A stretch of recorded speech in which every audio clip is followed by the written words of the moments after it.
As we improve our education system, we will continue to ensure that it remains open and inclusive, such that every child will have access to a quality education. This inclusiveness and openness should not be taken for granted. In many countries, parents are not optimistic that their children will have a good education if they come from the lower socioeconomic quartiles. In Singapore, this is not the case. In the 2015 PISA results, about half of our Singaporean students in the bottom socioeconomic quarter were found to be resilient, performing better than what their socioeconomic status would otherwise predict. This is almost twice the OECD average. We must continue to ensure open access to opportunities for all students, regardless of their background. Last year, we announced that we will include children with moderate to severe special education needs in the Compulsory Education Act. MOS Janil Puthucheary will share more on this later. In 2015, we enhanced the MOE Financial Assistance Scheme to include a transport subsidy in the form of a $120 public transport credit or 50% subsidy for their school bus fee. In 2016, we also doubled the overall meal subsidy provision from $270 to $520 per year for every primary school student on FAS to support more meals and at a higher value. Mr. Peng Eng Huat and Mr. Leon Pereira asked about MOE resourcing of schools. Mr. Peng said that this is the second year he's asking. Well, our schools are well resourced, both in terms of manpower and funding. Because schools have different student profiles, they run different programs, catering to different learning needs, different learning pace.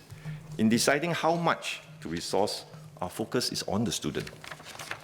Equitable funding is not about giving every school the same resources, but taking a needs-based approach, varying our resources to bring out the best in every child. Take, for instance, the 4 specialized schools, in particular, CRES and Spectra, which we have set up for students in the normal technical course. They receive per capita funding of about $27,000 in fiscal year 2016. This is significantly higher than other schools.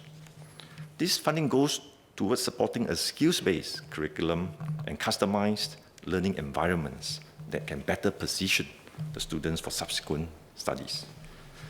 It is also important for me to clarify that the recent mergers were due to falling cohort sizes, not as what the member have misunderstood to be. The mergers were necessary to sustain a critical mass to offer students a good range of educational programs and quality learning experiences. We take a needs-based approach in deploying teachers too. The size of our teaching force has increased by 20% over the last decade, lowering our pupil-teacher ratios to 16 and 12 at the primary and secondary school levels respectively. This is comparable to OECD standards. Rather than reducing class sizes across the board, schools deploy their additional teachers flexibly to keep class sizes smaller for students who need that extra support. For instance, in learning support classes for primary 1 and primary 2 students who require extra help in English or math, there are typically only 8 to 10 students per class. OECD research has shown that teacher quality, in fact, is more critical than class sizes for student outcomes. Hence, we should not focus solely on class sizes, but on the overall situation of how we deploy our teachers optimally for the best outcomes for the kids.